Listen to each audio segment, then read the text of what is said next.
Слава Украине! Привет всем от Полонского, друзья мои! Ну, продолжается вот эта история с стамбульским триллером. Поедет туда кто-то, не поедет, но выглядит это все в настоящий момент следующим образом. Зеленский вроде бы как ехать готов, и не вроде бы, а точно, он ехать готов. И встречаться там с Пуйлом, с этим московским плешивцем, это однозначно.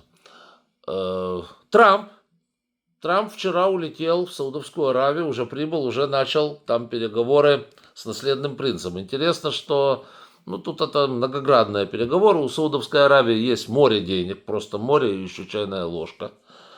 И Трамп хочет, чтобы они вкладывались в Соединенные Штаты Америки. Естественно, что будут разговаривать также и о цене на нефть. То есть, смотрите, какая ситуация. Да, кстати, вот многие говорят, что это именно Трамп послужил как бы триггером того, что падает цена на нефть, и Путину так сильно не везет в этом плане.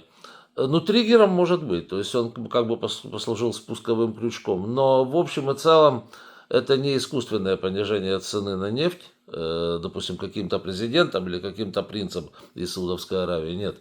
Это объективное обстоятельство, которое просто произошло, потому что экономическая ситуация в мире такова, что цена на нефть в результате будет падать, и все это прекрасно знают. Хоть бы был Трамп, хоть бы был Байден, хоть третий, десятый, или там другой принц в Саудовской Аравии, не суть важно. Все равно так.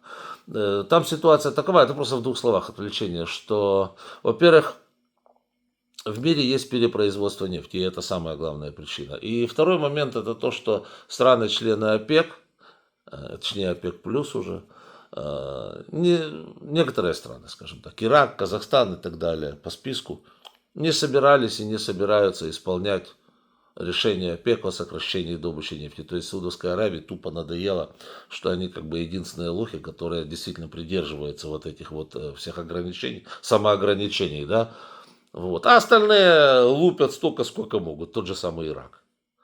Вот. И как бы банкует. Ну, саудитам это надоело. Они сказали, в конце концов, нафиг оно нам надо. И будем добывать столько, сколько сможем. Так это и будет. И поэтому цена на нефть будет падать. Независимо от того, будет Трамп или не Трамп. То есть это разные вещи. Хотя, да, Трамп послужил триггером этого всего дела. Да, то есть у них там переговоры. Но что роднит Саудовскую Аравию с Турцией, там очень маленькое расстояние между ними. Подскочить в Турцию, это как, знаете, ну, в международном плане съездить на маршрутке куда-то рядом, подскочить. И Трамп уже сказал, что для переговоров подумываю о том, что приехать в Стамбул. Опаньки. И тут остается только Пуйло. А что ему теперь делать? Ехать куда-то, он отчаянно боится, он трус. Он трус. Первый момент. Второй момент, кроме того, что он паршивый трус, он же просто там сядет в лужу. Все увидят его неадекватность. Если он припрется, и, соответственно, Трамп будет, естественно, президент Зеленский, ну и вот это чучело, то чучело, хочешь не хочешь, оно выступит, знаете, в роли мальчика для битья, во-первых, потому что оно покажет свою полную неадекватность, будет требовать какой-то области, которые вообще к России, там Запорожская, Донецкая и так далее, к России никакого отношения в принципе не имеют. Вот, будет требовать вот эти вот свои несуразные требования по поводу признания Крыма российским, ну, идиотизм полный, да, то есть для любого человека это совершенно очевидно. Вот. И в связи с этим он, чтобы не выглядеть дураком и мальчиком на побегушках, он туда, скорее всего, не поедет. Но тем самым подпишет себе приговор в международном плане. Я уже об этом рассказывал. Там и санкции на него посыпятся. А к нам поедет оружие. Уже едет. Вот. И звездюлей он получит знатных. То есть и так плохо, и так плохо. Это называется цуксванг, да? Да, у Путина. Что он будет делать? Ну, судя по тому, что сейчас слышно из болот, из Москвы оттуда, скорее всего, пошлет коня, вот этого в пальто своего Лаврова, и несколько своих там подельников рангом пониже, замы, шмамы, вот такое вот. То есть поедет обычная вот эта бандитская шобла, которая вот ездит всегда по переговорам и там подвязаются на этих переговорах. Ну, опять-таки, кто с Лавровым будет разговаривать? Лавров является центром принятия решений, да, это хорошее выражение такое. Является ли Лавров тем человеком, который принимает решения? Нет. И еще раз нет. Лавров никто. Это конь в пальто. Зеленский с ним разговаривать не будет. Соответственно, в приезде Лаврова, либо другого коня в пальто из Москвы, в Стамбул не имеет никакого вообще смысла и значения. То есть, это никто. Ну и все. Поэтому, да, переговоры там, скорее всего, состоятся.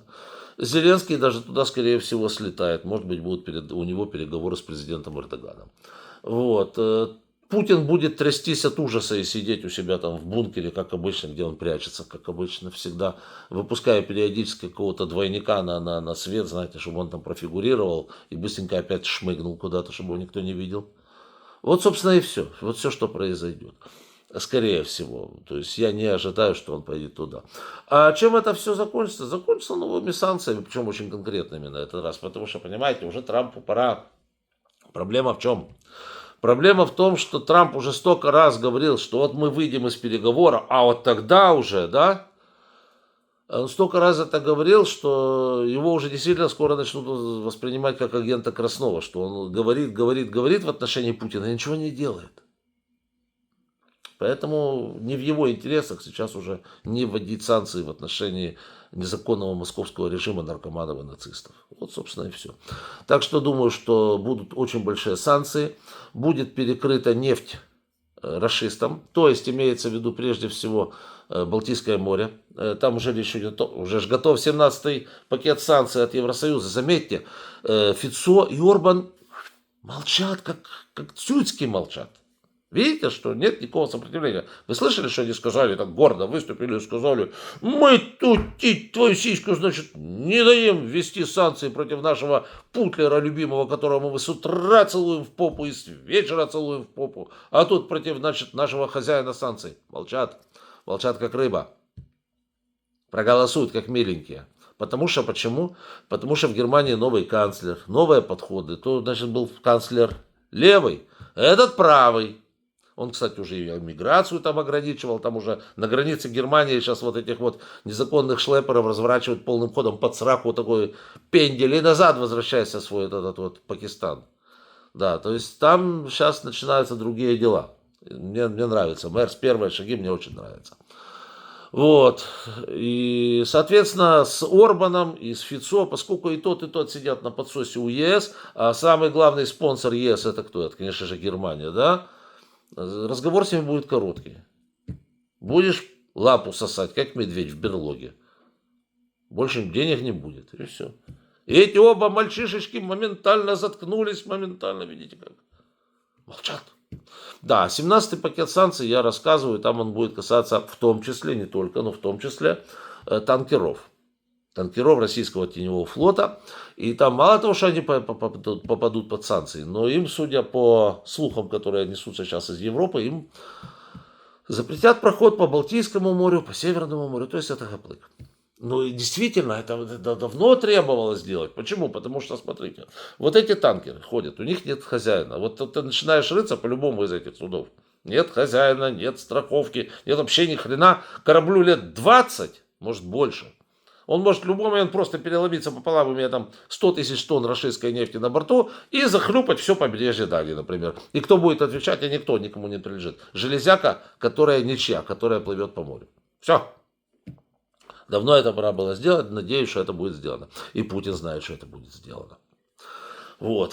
Поэтому, я еще раз говорю, сейчас у Путина ситуация какая. Он, конечно, может ударить копытом и сказать, что я посылаю вам коня в пальто, вот говорите с ним, но Зеленский правильно сказал, я не буду разговаривать с конем в пальто, он никто не принимает решения, ну, Подоляк это сказал, по сути, можно разговор вести только с тем, кто принимает решение, да, вот президент Зеленский приедет, понятно, что Путин нелегитимный, понятно, что Путин чмо и так далее, но он, это тот организм, который, ну, я не знаю, те организмы, он же у них там множественном числе, непонятно кто, но ладно, по крайней мере, формально, Путин это то туловище, которое там в болотах принимает решение, да, хоть оно и нелегитимное, ладно, поговорим фактическим, да, с фактическим главарем России, поговорим, вот. А со всеми остальными не о чем разговаривать, потому что они решения не принимают. Вот и все. Вот такая постановка вопроса на сегодняшний день, на сегодняшнее утро. Вот, посмотрим, как будут развиваться события завтра. В любом случае, России хана.